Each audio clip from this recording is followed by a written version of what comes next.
नमस्कार बच्चों, BA part first year की क्लास में सभी का स्वागत है। हम स्वप्न वासुदत्तम पढ़ रहे थे।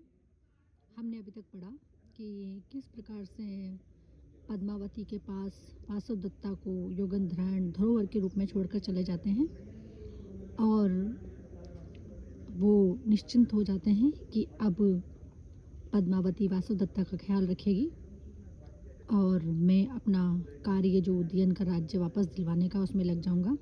कल को जब वापस पद्मावती लौट के आएगी, जब वासुदत्ता लौट के आएगी, जो कि छद्म वेश में अभी अवंतिका के वेश में पद्मावती के पास रह रही है, वो जब वापस लौट के आएगी तो पद्मावती स्वयं गवाह देगी कि ये बिल्कुल पवित्र है।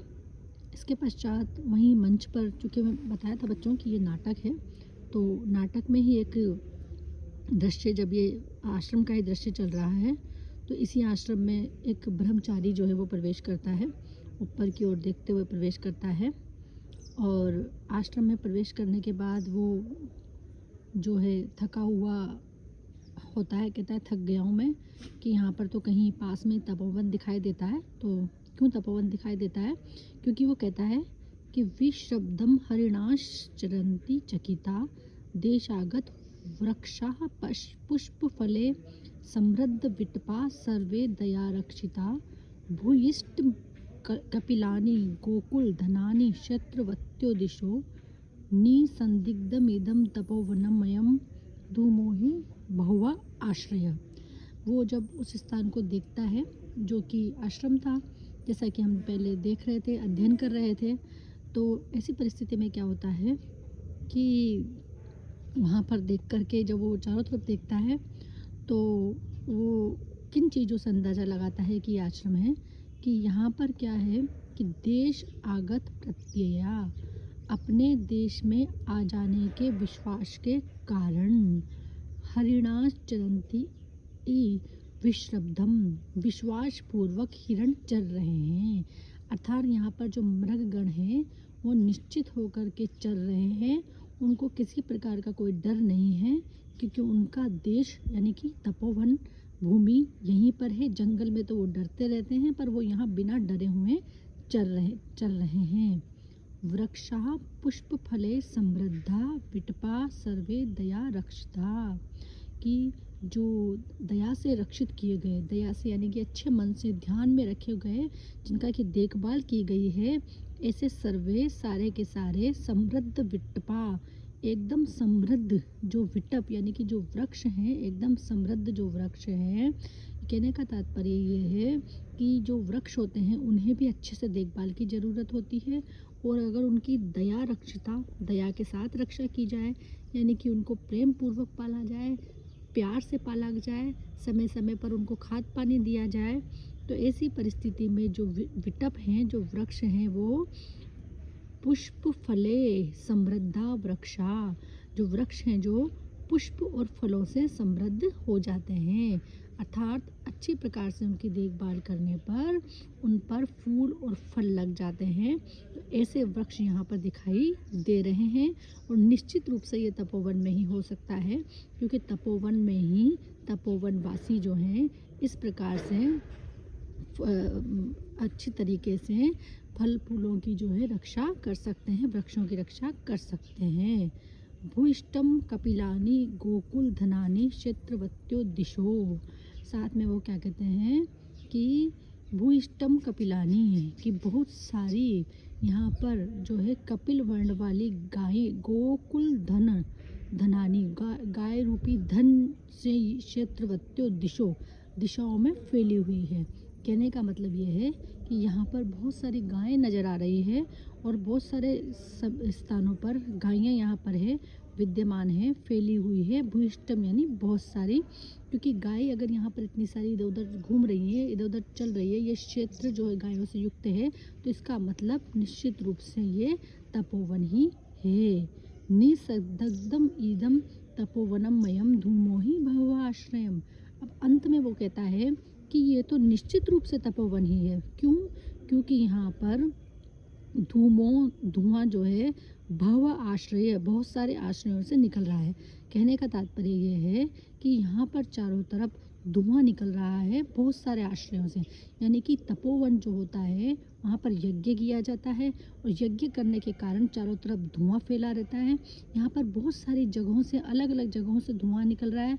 यानी यहाँ पर कई सारे यज्ञ किए जाते हैं और यज्ञ किए जाने से ये बात निश्चित रूप से सिद्ध हो जाती है कि ये तपोवन ही है, क्योंकि तपोवन में ही इतने स्थानों पर यज्ञ किए जाते हैं। इस प्रकार से वो ब्रह्मचारी ये बात विचार करके वहाँ पर प्रवेश कर जाता है। ठीक है, अब जब वो ब्रह्मचारी वहाँ पर प्रवेश कर जाता है तो उसकी बातचीत होती है, वो भीतर चलूँ ऐसे वो कंचुकी कहता है कि आप चले आइए, वासुदत्ता भी कहती है आ जाओ। इस प्रकार से वो एकदम वासुदत्ता अपना मुंह फेर लेती है तो पद्मावती कहती है कि ये तो परपुरुष को देखना भी नहीं चाहती। अच्छी बात है, ऐसा सोचने लग जाती है। और कंचुकी जो है वो भी बुला लेता है। ब्रह्मचारी कहता है कि ठीक है, अब मेरी थकान मिट गई है। योगेंद्रन उससे ब्रह्मचारी से बात करने लग जाता है कि क्या तुम्हारी पढ़ाई लिखाई अब पूरी हो गई? तो कहता है कि अभी नहीं हुई। तो फिर यहाँ क्यों आए? कि भारी विपत्ति आ गई, यहाँ पर उद्यान नाम के राजा हैं। तो योगेंद्रन बनकर कहता है हाँ हैं। उनको क्या हुआ है? सुना है कि अवंती राजकुमारी वासुदत्ता नाम की पत्नी बड़ी ही लाडली थी। तो योगेंद्रन कहते हो सकते हैं, क्या हुआ? राजा शिकार खेलने गए तब वो लामणक नाम के गांव में जल के मर गई। तो एकदम से वासुदत्ता कहती है कि झूठ झूठ में अभागिनी तो जिंदा हूँ। योगेंद्रन कहते हैं फिर क्या हुआ? वासुदत्ता ब्रह्मचारी कहता है कि वो योगेंद्रन उसी आग में कूद पड़े, फिर सचमुच में कूद पड़े। फिर कहता है कि राजा लौटे तब ये समाचार सुनकर और मंत्री बहुत संतप्त होकर आग में कूद के उतारू हो गए, समझा बुझाकर उनको रोक दिया। इस प्रकार से यहाँ पर कुल मिलाकर के वो घटनाक्रम बताया गया है जो कि योगेंद्रन के द्वारा रचा गया था, जिसके तहत वासुदत्ता को नावणक नाम के एक गांव में जल के मरने की वासुदत्ता की झूठी खबर फैलाई गई थी। वो वाला कथानक यहाँ पे बताया गया है कि किस प्रकार से वासुदत्ता को लेकर के राजा उदयन शोक मना रहे हैं और अत्यंत दुखी हैं। अब ब्रह्मचारी बताता है उनकी स्थिति के बारे में।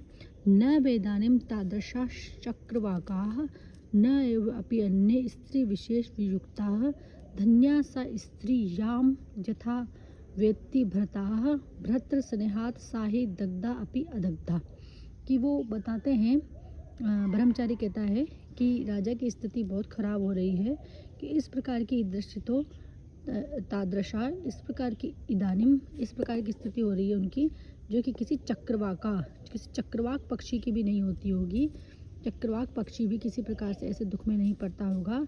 न अपि अन्य, और न ही कोई दूसरा स्त्री से विमुक्त हुआ कोई व्यक्ति इस प्रकार की परिस्थिति में पड़ता होगा। धन्या सा स्त्री, कि वो स्त्री धन्य है। याम तथा वेत्ति भ्रता, कि जिसका जो ऐसा पति है। भ्रतृ स्नेहात, अपने पति के स्नेह से। सा, वो स्त्री दग्धा अपि अदग्धा, जलकर भी नहीं जली। यानी कि कुल मिलाकर के वासुदत्ता के जल के मर जाने की झूठी खबर जब फैलती है तो इस बात से राजा अत्यंत दुखी होते हैं। और उनके दुख की स्थिति का ही यहाँ पर जो है ब्रह्मचारी वर्णन करता है कि वो कितने दुखी होते हैं, कि जैसे कोई चक्रवाक पक्षी भी दुखी नहीं होता होगा, इतने वो दुखी हो रहे हैं। और न ही कोई दूसरा व्यक्ति स्त्री विशेष वियुक्ता, जो स्त्री से वियुक्त हो गया होगा, यानी कि जिसकी स्त्री उसको छोड़कर चली गई होगी या मृत्यु को प्राप्त हो गई होगी, ऐसा कोई भी व्यक्ति नहीं होगा जो कि इतना दुखी होता होगा। अन्य व्यक्ति नहीं होगा जो कि इतना दुखी होता होगा जितने कि वो दुखी हैं। धन्या सा स्त्री, कि वो जो स्त्री है वो धन्य है और उसके पति जो हैं वो भी धन्य है। यहाँ पर ये सब बातें वासुदत्ता के लिए कही जा रही है। और वासुदत्ता चूँकि जीवित है और अभी यहीं आश्रम में अवंती राजकुमारी के वेश में विद्यमान है, तो वो भी ये सब बातें सुनती रहती है कि भ्रतृ स्नेहात सा ही दग्धा अपि अदग्धा, कि अपने पति के स्नेह के कारण वो मर के भी नहीं मरी, जल के भी नहीं जली। अब इससे क्या तात्पर्य है?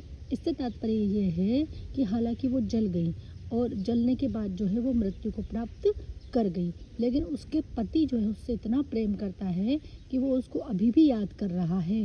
यानी कि वो जल गई, जल कर के मर गई, लेकिन वो जलकर भी अपने पति के प्रेम के कारण अमर हो गई, जलकर भी नहीं जली। यानी कि जल के ख़त्म होने के बाद, राख हो जाने के बावजूद भी उसका पति जो है अत्यंत शोक से ग्रसित है। तो वो स्त्री जो कि जल गई, जल के नष्ट हो गई, लेकिन वो अपने पति की यादों से आज भी विद्यमान है। ऐसा लग रहा है मानो वो जलकर भी नहीं जली। ये बात यहाँ पर ब्रह्मचारी जो है सबको बताता है। इसी से सबको पता चलता है कि उदयन की जो रानी है वो आग में जल करके मर गई, लेकिन योगेंद्र और वासुदत्ता को असलियत पता है कि ये सब उन्होंने उदयन के फायदे के लिए ही किया है। आज इतना ही लेंगे बच्चों।